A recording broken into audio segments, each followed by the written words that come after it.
ਜਾ ਜਾ ਕੇ ਨੂਰੀ ਨੂੰ ਕੈਦਖਾਨੇ ਚੋਂ ਬਾਹਰ ਲਿਆ।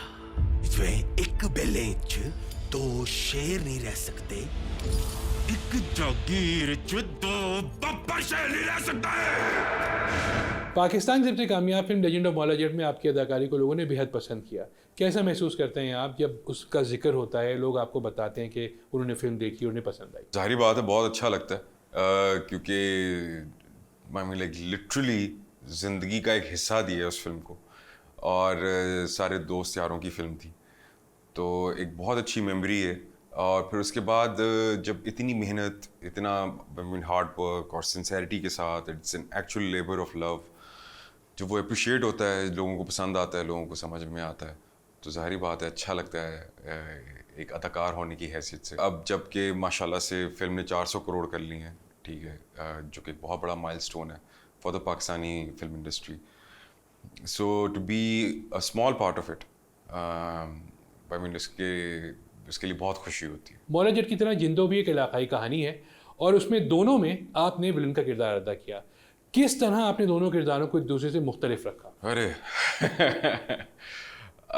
बहुत ऑनेस्टली अगर मैं बताऊं, कॉस्मेटिक्स के अलावा कि मतलब कि उसमें क्लीन शेव था, उसमें मूछें थी, उसमें लंबे बाल थे, इसमें छोटे बाल थे, उनके अलावा मेरे ख्याल से जो ग्रास रूट था दोनों किरदारों का, वो काफ़ी हद तक सिमिलर है। I am not gonna lie, बहुत सिमिलर है और कहीं कहीं आपको माखा नथ की झलक भी नज़र आती है हसरत के अंदर, क्योंकि सिमिलैरिटी बहुत है। And kudos to Anjum Shahzad and Qurban साहब जिन्होंने कहानी लिखी है, जिस तरीके से वो निट हुई हुई है, जिस तरीके से लिखी हुई है, और फिर अंजुम भाई ने जिस तरीके से एक फ्रीडम दिया, ठीक है, ट्रस्ट किया, वो मेरे ख्याल से वो सबसे बड़ी रिस्पॉन्सिबिलिटी थी। दोनों में आपके साथ हुमायूं मलिक भी हैं। जी जी, ये भी एक और सिमिलैरिटी है ये एक और सिमिलैरिटी है। एंड आई थिंक हुमायूमा के बारे में मैं यही कहूँगा कि it's always fun to work with her.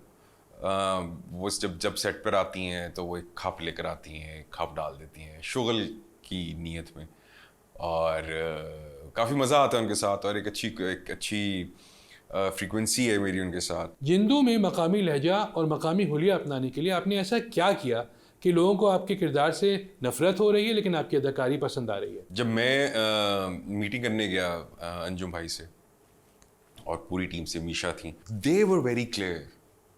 वो लोग बहुत, उनका होमवर्क बहुत सॉलिड था, ठीक है, वो बहुत वेल प्रिपेयर्ड थे। यानी कि एज इफ कि मुझे जाके ये नहीं बताना पड़ा कि अच्छा ये कपड़े पहनेगा, ये इस तरह की जूती पहनेगा, ये इस तरह की एक्सेसरीज एक्वायर करेगा। मुझे ये नहीं बताना पड़ा, ना ही कोई डिस्कशन हुई इस चीज़ के ऊपर।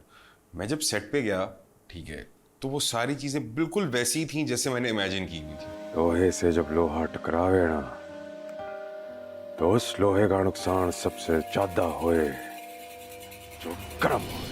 अगर आप सोच के बोल रहे होते हैं ना डायलॉग, तो वो भी नज़र आता है स्क्रीन के ऊपर। तो वो एक ईजीनेस लेकर आनी थी while delivering dialogues in such a dialect. So वो 2 दिन मैंने डायलेक्ट कोच भी थे, ठीक है, उनके साथ रिहर्सल की, ठीक है, 2 दिन। तो 2 दिन के बाद मुझे समझ में आ गई थी कि अच्छा इस तरीके से हम इसको लेकर चलेंगे। अक्सर नौजवान शोबिज़ में हीरो बनने के लिए आते हैं, लेकिन आप ज़्यादातर जो प्रोजेक्ट्स करते हैं उसमें विलन ही होते हैं। इसकी क्या वजह है? वजह कोई ख़ास एक है कि मैं अपने आप को इस तरीके से डिस्टिंग्विश करना नहीं चाहता ज़िंदगी में कि जी मैं या तो हीरो हूँ या तो विलन हूँ। मैं एक एक्टर हूँ, ठीक है ना, मुझे एक्टर ही रहने दें आप लोग, ठीक है। मुझे ये जो बॉक्सेस में बंद करने वाली चीज़ होती है ना कि ये हीरो है, ठीक है ना, ये विलन है, ठीक है, मुझे ये चीज़ें नहीं करनी। इसीलिए जब भी मैं कोई किरदार पढ़ता हूँ तो मैं एज एन एक्टर पढ़ रहा होता हूँ वो किरदार, ठीक है, एज अ विलन या फिर हीरो देख के नहीं, या उसको समझ के नहीं कि अच्छा यार ये मैं अगर ये किरदार करूँगा तो मेरी इमेज पे ना फ़र्क पड़ेगा। नहीं, मैं ऐसा कुछ भी नहीं सोच रहा होता। मेरे दिमाग में सिर्फ ये होता है कि यार एज एन एक्टर मुझे कितना मज़ा आएगा ये किरदार परफॉर्म करते हुए, या फिर नहीं आएगा। हीरोज़ अगर आप देखें, हिस्ट्री उठा के देख लें, आप किसी भी फिल्म इंडस्ट्री की हिस्ट्री उठा के देख लें, हीरोज़ हर कुछ सालों के बाद रिप्लेस होते रहते हैं, एक्टर रिप्लेस नहीं होता। तुमने बताया नहीं कि तुम्हारी बर्थडे है आज? मैंने किसी को भी नहीं बताया। कि जिसने याद रखनी होती है वो याद रख लेता है। Happy birthday. टीवी पर आपका ड्रामा जन्नत से आगे इस वक्त नशर हो रहा है, जिसे लोग देखकर जो है आपके किरदार से हमदर्दी भी कर रहे हैं और कुछ को उसको देखकर गुस्सा भी आ रहा है। क्या वजह लगती है आपको इसकी? Brilliant writing by Umaira Ahmad I think, और फिर उसके बाद जो एक क्रेजी विजन है ऑफ हसीब हसन, ठीक है, उन्हीं का क्रेडिट है ये। सो वो इन्हीं के बस का था to keep that very thin line कि यार अच्छा ये ना हीरो है ना विलन है, ये एक इंसान है, इसमें अच्छाइयाँ भी हैं बुराइयाँ भी हैं, इसको कुछ चीज़ें अच्छी भी लगती हैं बुरी भी लगती हैं, और ये उसी तरीके से रिएक्ट भी करता है। जिंदों में आपके किरदार की मुतअद्दिद शादियां हुई हुई हैं और कहानी भी इसके गिर्द ही घूम रही है। असल ज़िंदगी में आपका स्टेटस कब तब्दील होगा? बदल जाएगा जब बदलना होगा। जोड़े आसमानों पे बनते हैं, ठीक है ना। नहीं देखिए, बस दुआ करें जी, जब सही वक्त होगा, जब अल्लाह ताला चाहेगा, ठीक है, तभी होगा। ये ज़िंदगी मौत और शादी, ठीक है, ये तो अल्लाह मियां के हाथों में, वैसे तो सब कुछ अल्लाह मियां के हाथों में, लेकिन अभी फ़िलहाल बदल सकता भी है, ठीक है, और टाइम भी लग सकता है। मगर honestly speaking right now I think career से ज़्यादा मतलब कि मुझे यही हो रहा है कि यार मैं चेंज किस तरीके से लेकर आऊँ। अगर आपसे पूछा जाए कि इंडस्ट्री में कोई 3 आदतें ऐसी हैं जो तब्दील होनी चाहिए, तो आपके ख्याल में वो कौन सी 3 आदतें होंगी? अरे 3 बहुत कम नंबर दिया आपने वैसे। आदतें तो बहुत सारी हैं जो इंडस्ट्री में चेंज होने वाली हैं, लेकिन सबसे पहले मेरे ख्याल से ये जो कैपिटलिस्टिक इन्वायरमेंट है हमारा, मैं उसको ज़रूर बदलूँगा। रॉयल्टीज़ आई मीन होनी चाहिए, हक है, ये नहीं कि आप कुछ अनफेयर चीज़ डिमांड करें, ये बेसिक है, बेसिक चीज़ होगी, ठीक है ना।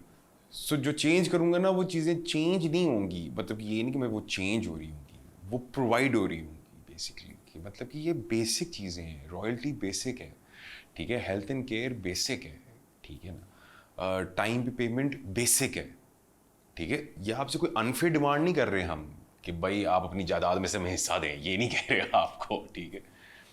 जो हक है वो मांग लें। मगर यहाँ पे चूंकि भाई बहुत कैपिटलिस्टिक एक अप्रोच है, वो जिसको मैं कहता हूँ सेठ मेंटालिटी, बहुत वो है। सो मैं होता तो मैं तो सबसे पहले वो चेंज करता, बाय हुक बाय क्रुक। अगर आपको 10 साल पहले वाला गौहर रशीद कहीं मिल जाए चलते फिरते, तो उसे आप क्या मशवरा देंगे? यही कहूँगा कि लोगों की बातों को दिल पे नहीं लेना। रीज़न उसका सिंपल ये है कि किसी का कमेंट, किसी की कोई भी कही हुई बात आपको डिफ़ाइन नहीं करती, आपको सिर्फ एक चीज़ डिफ़ाइन करती है, और आपकी वो चीज़ है आपकी मेंटालिटी, आपकी अप्रोच, आपकी कन्विक्शन, ठीक है, ये चीज़ आपको डिफ़ाइन करती है। आप कैसे दिखते हैं, कैसा बोलते हैं, कैसा उठते बैठते हैं, कैसा पहनते हैं, ये कुछ डिफ़ाइन नहीं करता।